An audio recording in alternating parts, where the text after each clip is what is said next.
Welcome to Truth and Company Boxing Podcast. I'm your host, John the Truth Dioria, and tonight we have another segment of 20 random questions. And tonight's guest is professional boxer and coach and gym owner, Chad the Lion Leoncello. How you doing, Chad? Good, man. Thanks for having me on the show. Appreciate it. Thank you for taking time, man, to come on the show. You sound like a pretty busy guy, coaching, Yeah. fighting, and owning a gym. Yeah, I'm pretty busy, but it's manageable, so things are good. So tell me where this gym is exactly so people know. So it's right in Raynham, Massachusetts, right off Route 495. So it's pretty easy to get to. I've been there about 2 years now. And what's the gym called? Leoncello Boxing. So there's two ways to say my last name. One's the American way, the other way is the Italian way. So Leoncello Boxing in Raynham, Massachusetts. So now, is that just strictly boxing, or do you guys do fitness, MMA? What goes on? Yeah, there? so during my boxing journey, I've learned how to box, but I also knew that strength and conditioning was just as important as the boxing. Developmental boxing. So we kind of brought everything into one group, and it's been good. Okay, so people can just come down, check it out, sign up, or whatever. Yeah, there's plenty of different classes. There's circuit training for strength and conditioning. There's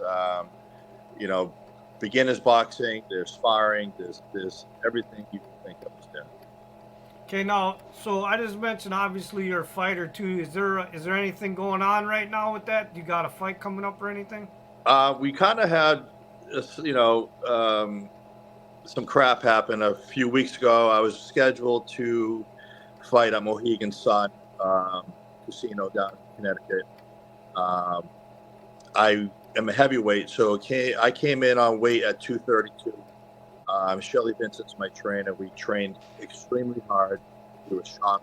I was strong. And honestly, I can really say I was in the best shape I've ever been in my entire journey of boxing.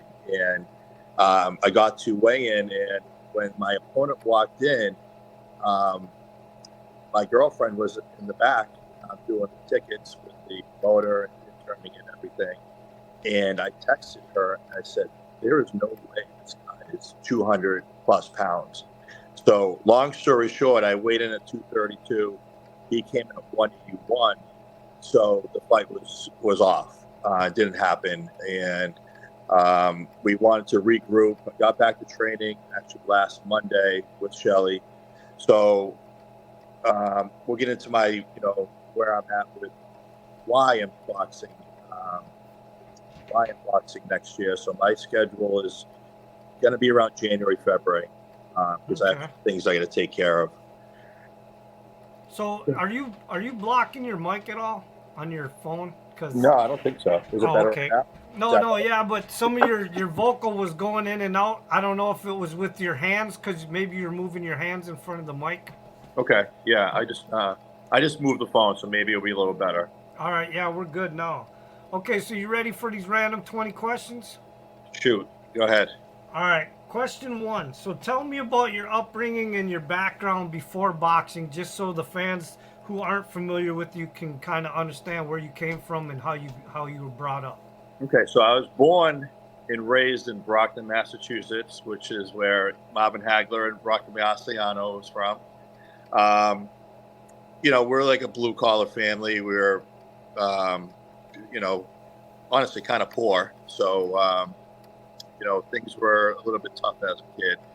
And Clip Notes version, I didn't really have to step up my manhood until I was like 15, which is kind of like, well, I was 14. So my brother was in a severe car accident, and he was in a coma for over a year and a half.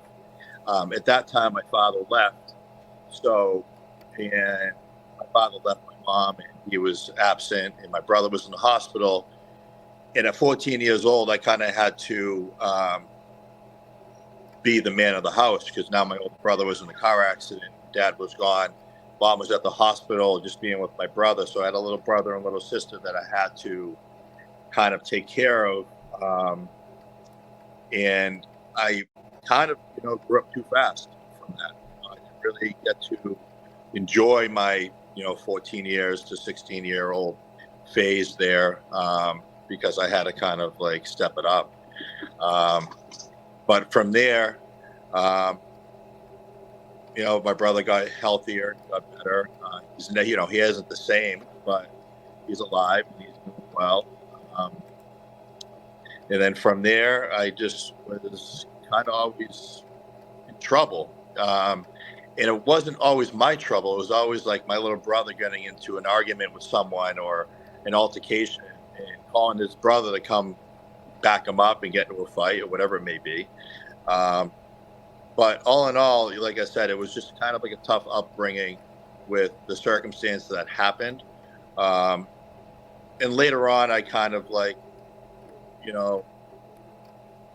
grew so much in my life and looking back. And honestly, besides my brother being in the car accident, I wouldn't change anything that happened in my life. And I wouldn't change how fast I had to grow up and kind of fill that role because of who I am today. So it all served the purpose in the end. But now you said that you kind of grew up too fast and you're in a little bit of trouble though. Some of that trouble wound you up being incarcerated, did it not? Yeah, it did.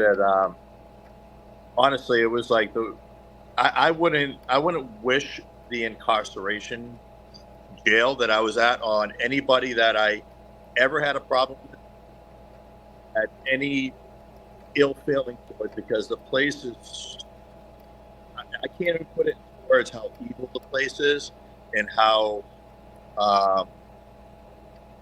much it would fuck someone up. I can swear on this, right? Yep. You like fuck someone up just coming out of that place. So I went to Ash Street Prison where Lizzie Borden was actually when she killed her parents. So this is like a extremely old, ancient prison, and it was just I came out more fucked up than I fucked up, So well, that leads into my question too. So what did you do to better yourself while you were incarcerated? I turned to well, when I was incarcerated, I didn't do anything. When I got out, I started doing drugs and alcohol again because of the PTSD that I got from going into jail. So things didn't really get better for me until I was faced with, I lost my wife through my alcoholism. I was an alcoholic. I was a drug addict. And I lost my wife at the time, and she ended up leaving Massachusetts and going to Florida with my son, who was only 2 years old at that point. So, and when I got out of jail, she was already gone and my son was gone. And the first thing I did was I picked up the drugs and alcohol again. So I didn't get better from it. I got worse from it because of the trauma that I was kind of like, I was in the trauma, So when I got out, I just kind of like spiraled more than I did before I went in there. And the only, I was so bad that, I was looking at more federal charges than just your civil things up the street at the local court. I was into federal trouble with what I was doing, to rip people off, and it just wasn't me. It was something that was dark in me, and I've come to peace with it over the years. I had to forgive myself in order for me to grow.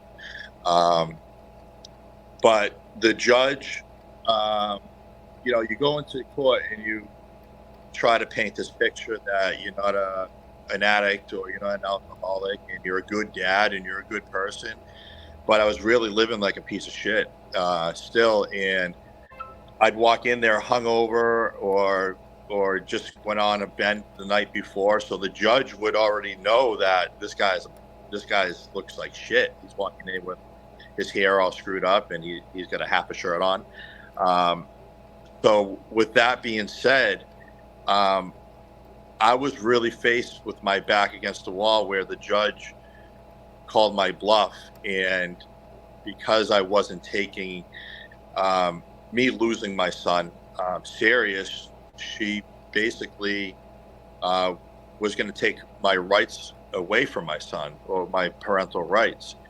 And she ordered me to be drug tested and blow into a device 3 times a day.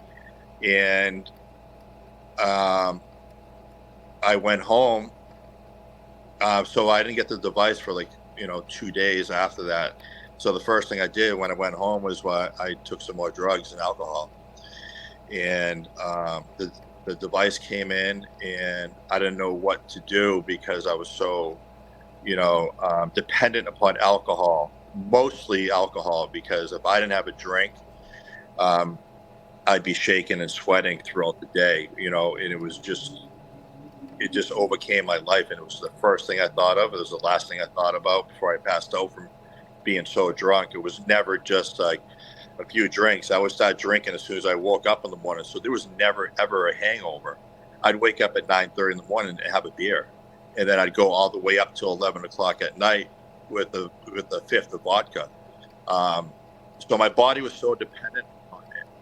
I was faced with losing my son.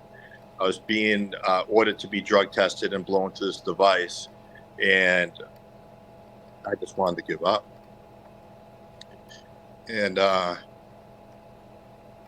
tried committing suicide. And it's kind of tough to revisit it. And just take your time, man. Yeah. Just only talk about what you want to talk about. Yeah, I know. So I was faced with losing my son, and I tried committing suicide. And my mom saw the blackout state I was in, and I was texting her goodbye, and I got the help that I needed, and I was discharged from the hospital. And then at that point, I had to blow into the device, and I blew a negative, and that was the first day that I got out, and I didn't have alcohol in my system. The doctors put me on, a medication to help with withdrawals, and I told them what I was facing, losing my son. And I remember laying in bed that night on day one, and thinking about what I could do to keep myself busy. And I was up at 3 a.m. painting my fucking front doors of my house, just to stay busy and get this alcohol off my mind. And it just wasn't working. So I just ended up just taking some sleeping medications and went to bed.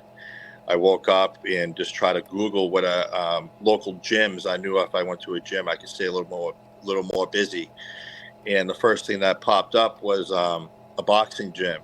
And it's kind of ironic, and I talked to about this earlier today with another gentleman I help in recovery. And when I was a kid, I was piqued an interest in boxing, but I didn't have the balls to walk into a boxing gym. It was intimidating for me. And when I found this gym on Google, when I was a day and a half sober,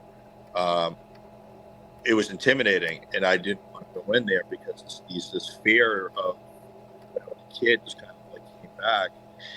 And I just sucked it up, and I walked to the gym, and I met another former pro boxer, Jason Pires, and I told him that I was going to lose my son if I didn't stay busy, and I needed to find something to help me manage this, pain that I'm dealing with and this withdrawals. And he was great. And he was a blessing in my life at that point.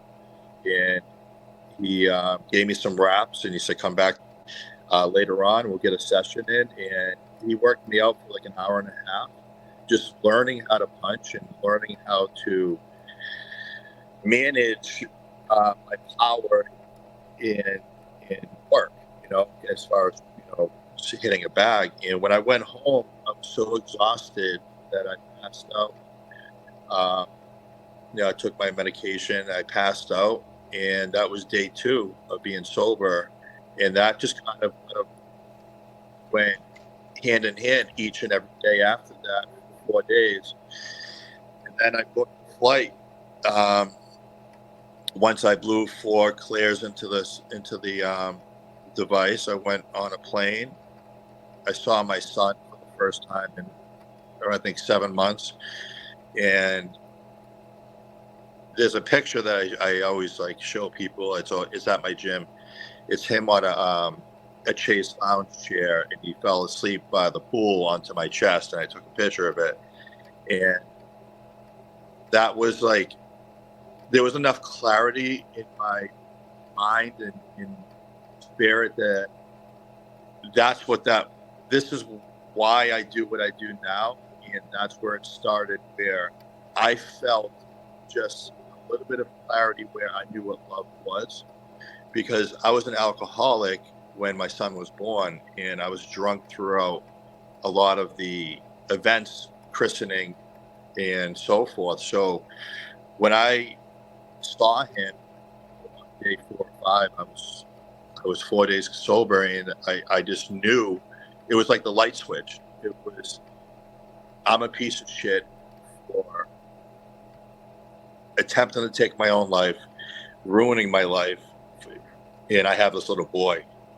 And that was the turning point for me. And I got back from the trip, and I just went back to boxing, and I set small goals. And whether it was just sparring or starting to try to get into a smoker show, or going to another gym and getting into a smoker show.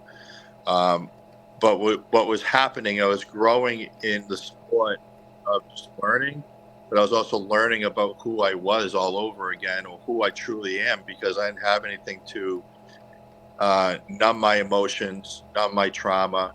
So I just started growing, and I hit those goals, and I fought on some bigger shows as we went on. And about 7 or 8 months into my journey of boxing, I was still sober.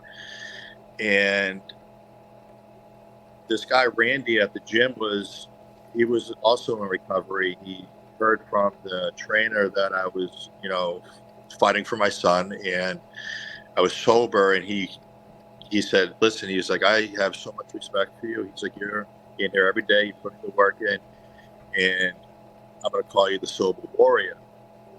And from there, like, I started to,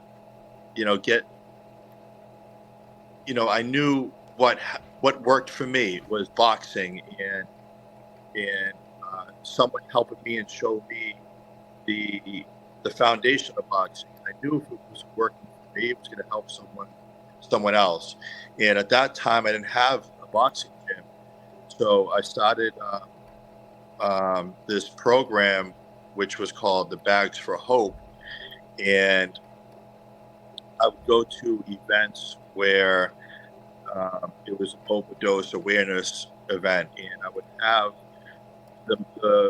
the mothers or the family members of the sons and daughters who died from overdose put their names on a bag with graffiti or a marker.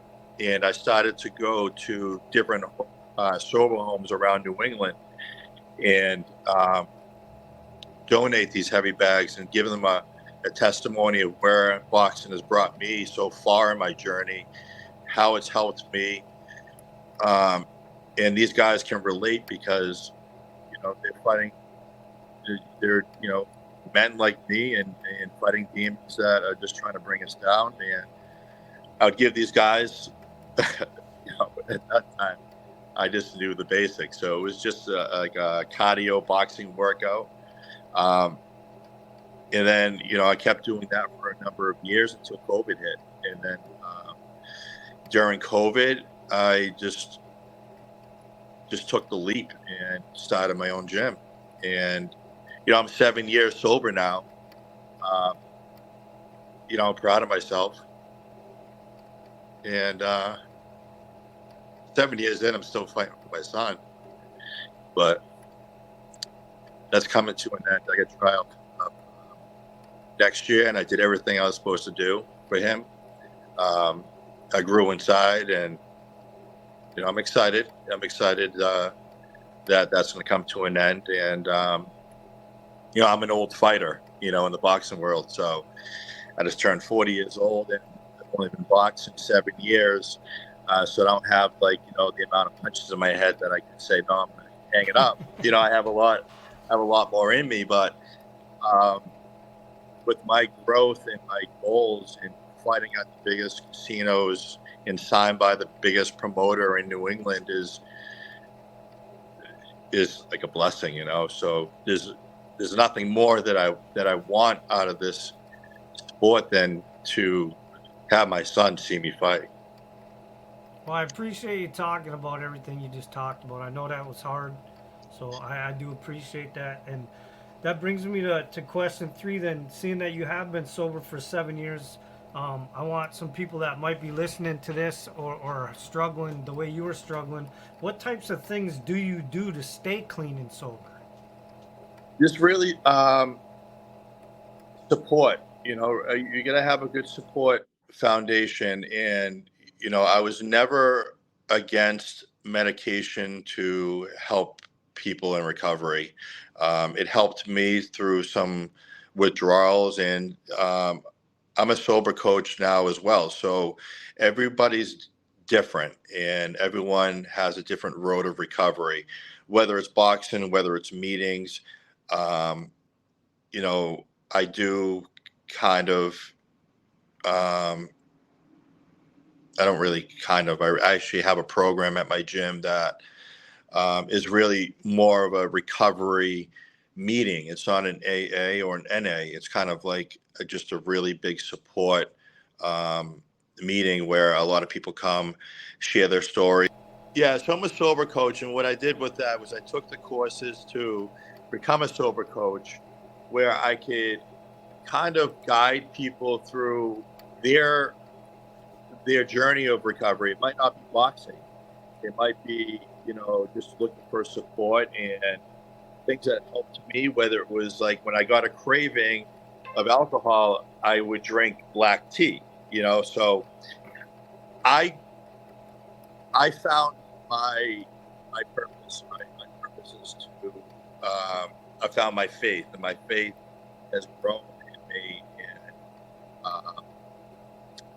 I always try to guide them through my faith, but also through what I've been through. And I have meetings on Monday nights at 7:00. It's not a AA or an NA meeting. It's more of a recovery support group. And then I offer a free. I don't offer. I do a free class for those members or whoever shows up. It's open. Joe Schmo could drive up from Rhode Island or New Hampshire, and my gym is a place where it's a recovery support group. We all talk and we all share something, whether it's something we're dealing with on that day or something that's been bothering us for 4 years. And it's been very busy, and it's kind of what I always visioned my gym would be, is just to help someone, because the gym helped me in the beginning. All right. Question 4. Tell me some boxers that have inspired you in your career. Roy Jones Jr. He's just Slicky Ricky. Who has inspired me? Locally or just anybody? Just any boxers. I would say my number one would be Tyson Fury. And never mind his personality, that is just hilarious and great. It's his story, and I relate to him so much. With his, what he's been through with depression, anxiety, suicidal thoughts. So, and him bouncing back to be who he is and where he's at in the sport is it's just unbelievable. So I would say Tyson Fury, 1,000%. Okay. Question 5. What advice do you give a kid that wants to become a boxer? respect the process. Respect the process. And I always let the kid know that you're always going to learn. You're always going to learn. It might be 10 years from now and you're still learning, because you're always learning from your mistakes. And a lot of these kids know that I've had it tough. And it's good that I have a lot of kids in my gym that can come to me with anything they're dealing with, whether it's inside the ring or outside the ring. And I don't judge them. So they know my place is a safe haven. And as far as boxing, they know to respect the process, be patient, and you're always going to grow and learn a lesson. Okay. Question 6. Do you have any hobbies outside the sport of boxing? Hobbies? Not really.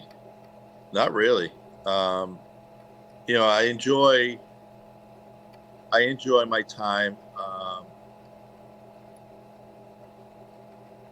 I would say aquariums. I would say saltwater aquariums. I have a saltwater. I've always been into aquariums. It sounds whatever, but I enjoy them. So that's about it. Hey, they're peaceful, man. They are. All right, question 7. What's something that your boxing fans don't know about you? I'm a pretty open book, man. So it's kind of, it's tough. You just told them quite a bit. But yeah, exactly. If you could find one more thing to throw in there, I guess. What they don't know about me. All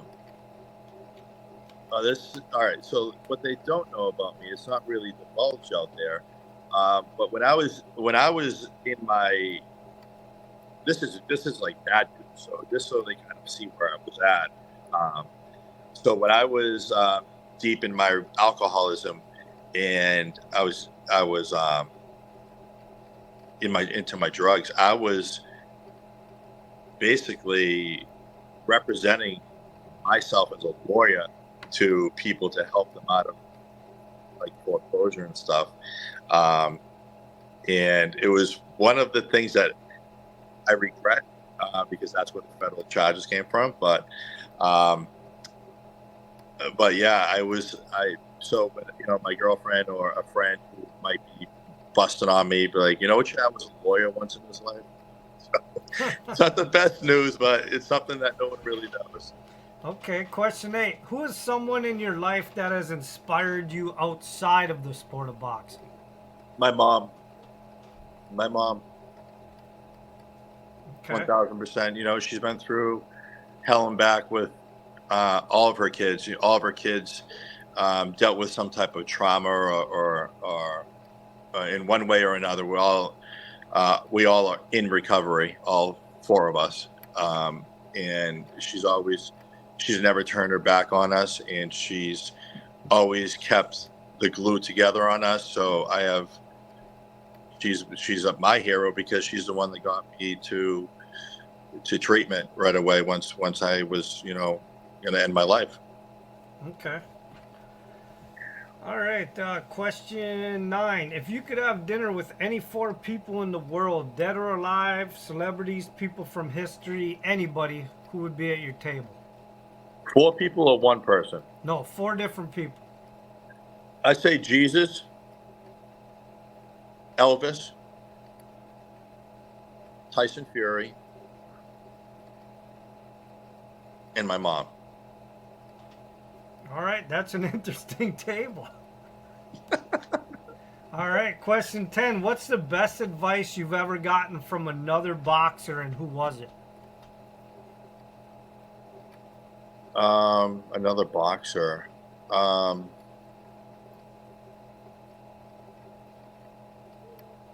would say Shelly Vincent, my coach now. I've been with a lot of trainers. I've been with, Sucro Ray Oliveira. I've been with Jason Pires. I've been with Jason Estrada. But Shelly, I have so much respect for her. And I think we're the only team, trainer, boxer in New England right now that a female boxer / coach is training a male professional boxer. So that's special. But her advice to me when I was puking every day when I was training with her because she goes hard.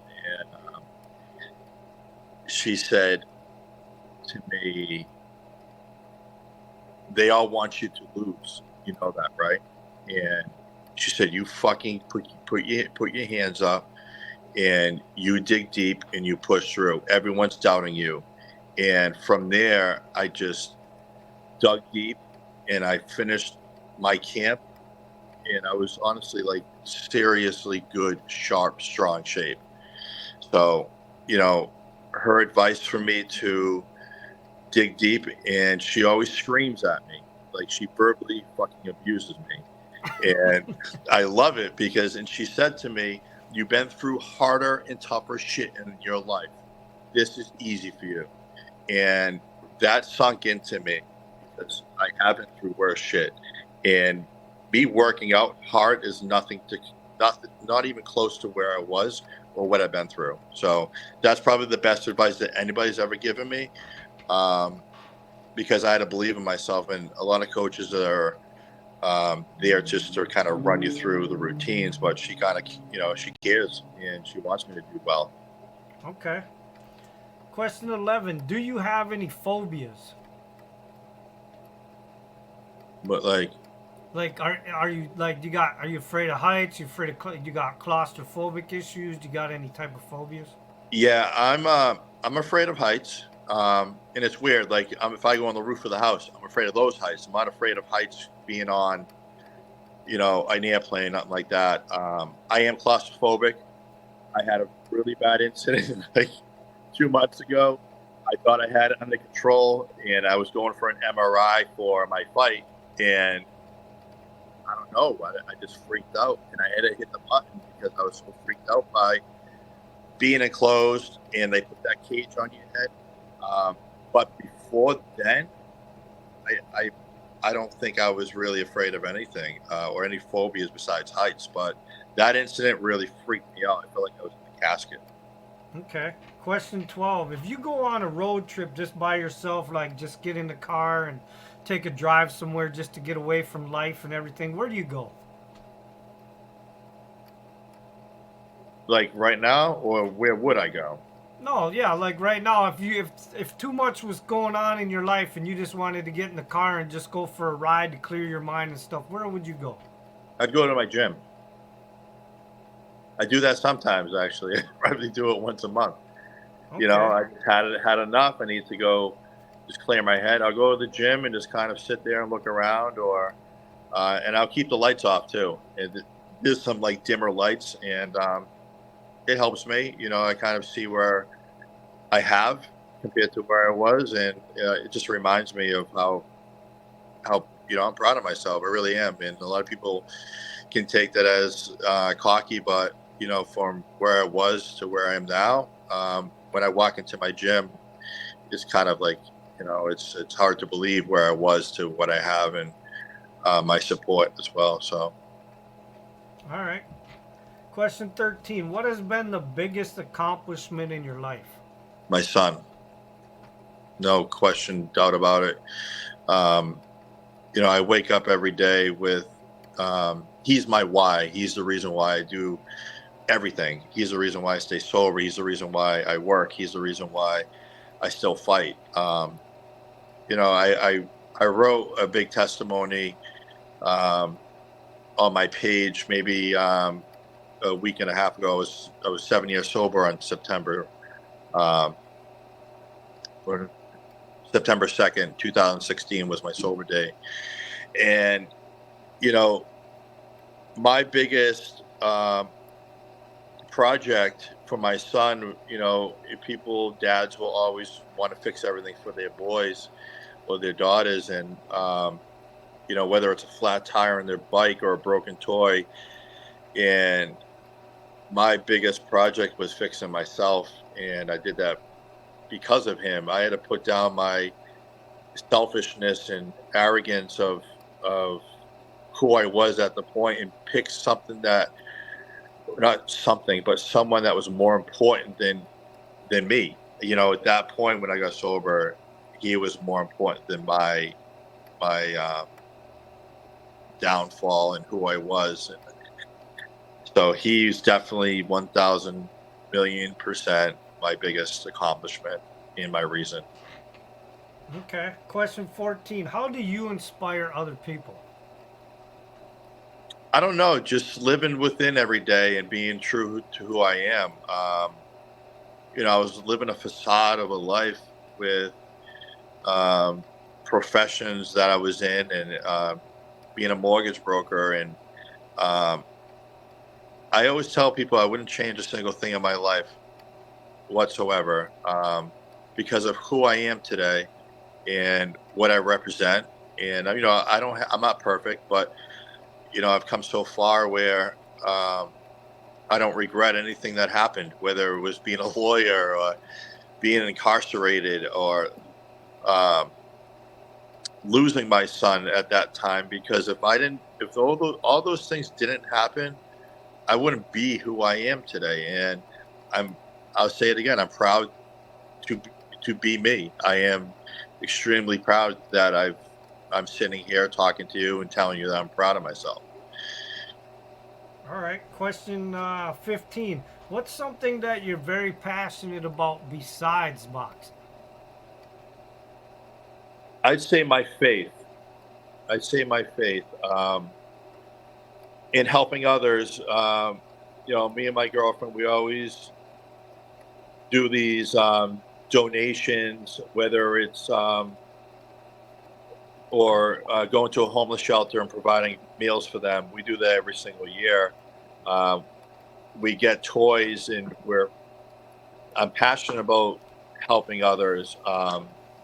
Whether it's someone walking into my gym that just says, "Hey, I need some guidance on being sober," or we always try to help, and we always every single year we go to the same shelter on Thanksgiving. We don't even have Thanksgiving at our families. We just go to the shelter.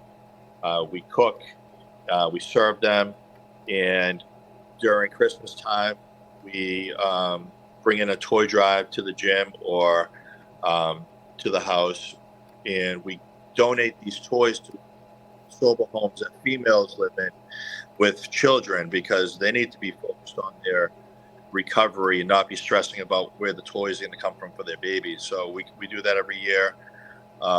We do coat drives. We hit the streets and we give the coats to certain areas that are dealing with homelessness. So I am very passionate about helping people, and I kind of became that way through with my faith. Okay. Question 16. What's the one thing that you hate the most in training? Cardio. Cardio. I've been doing it. I'm a big guy, and it's tough for me to run. I was never a runner, so I would say running it would be my worst uh, attribute of training, and what the line is lacking is Okay. the conditioning of running. All right. Question 17. What's your favorite boxing movie? Cinderella Man. Nice. Yeah. All right. Question 18. And this has got to do with Shelly Vincent. Tell me what perfect. Question 18. Tell me what professional female boxer slash trainer Shelly Vincent means to you and brings to your life. Oh Jesus.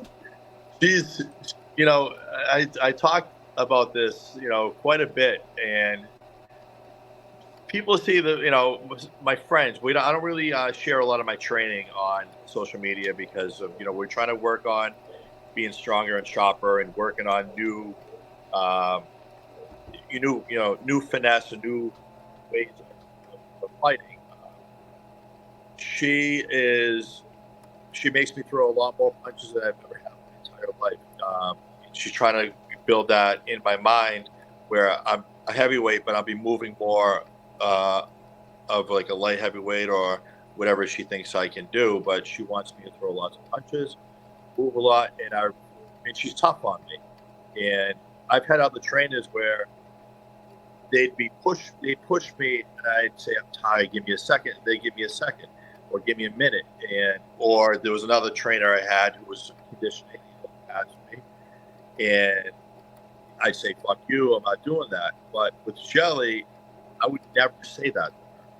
Um, not because of that she chewed me out, but because I have a lot more respect that she took me on at my later stage of my life as a boxer, number one, but also I would never deliberately disrespect a female. And it helps me kind of grind it out. And it helps me um, just stay focused because I don't want to be chewed out and I don't want to disrespect a female. And she's very, honestly, I would say this right now, and I said this, she's going to be a world known trainer because how passionate she is about what she does. Um, and she generally cares like 1,000% that remember it's her name too. So if I go out there and I flop, she's just on the hook, just my loss. So she's making sure that when we come to fight January, February, that I'm going to be in better shape than I was this last camp. And like I said, she's so passionate. She's so knowledgeable. She's got a huge and great reputation in the sport. She's fought some big names. She's fought Madison Square Garden.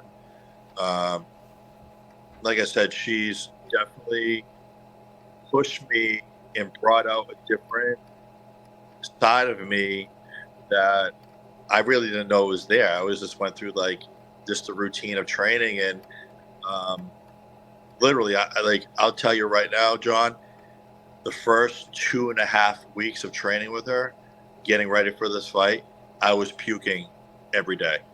And that's never happened. I always would give up, or I would just be like, I need a break.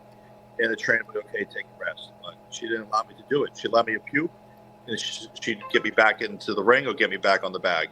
So she'd allow me to puke, but I have to get back to work. So I have so much respect for her. This is not even like, we're super tight. We can talk about anything, and we always just chop it up about bullshit. And but she wants me to do my job, and my job is to represent who I am, how far I've come, and make sure that I am the sharpest and strongest I could ever possibly be for my son to see me fight, and she knows that's my goal. Okay.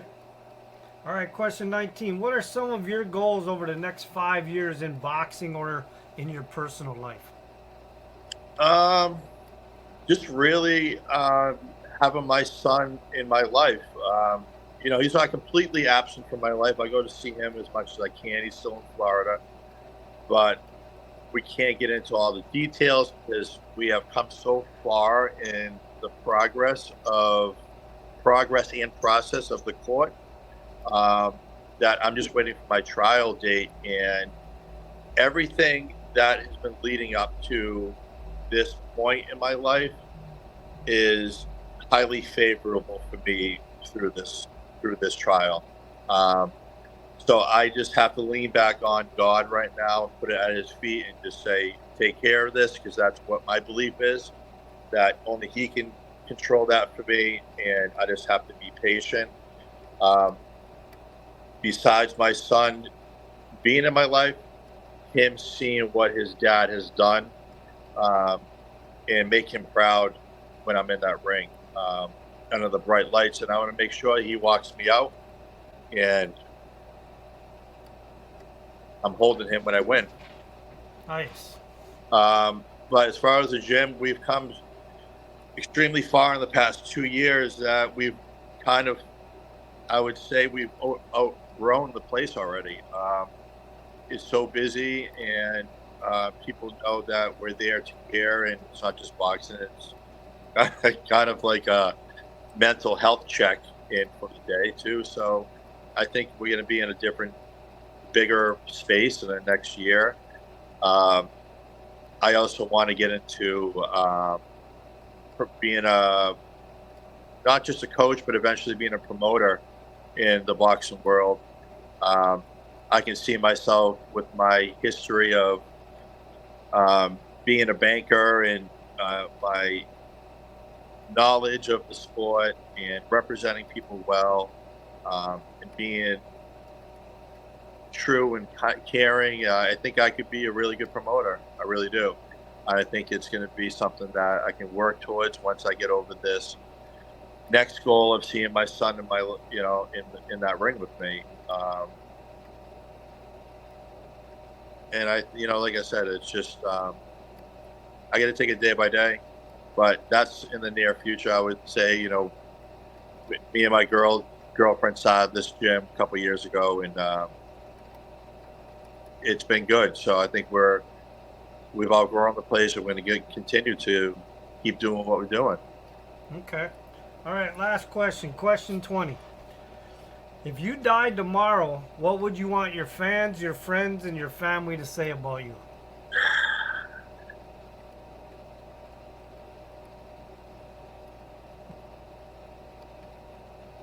That's a tough one. Say about me. I just want them to remember my story and where I was to where I am today and what I've accomplished over the past 7 years to give someone else hope. Like, the only reason why I did this was for my son. It wasn't for me. I just grew, but I grew in the sport. I grew as a person within. So I want them to know that everything I did to this point over the last 7 years was for my son.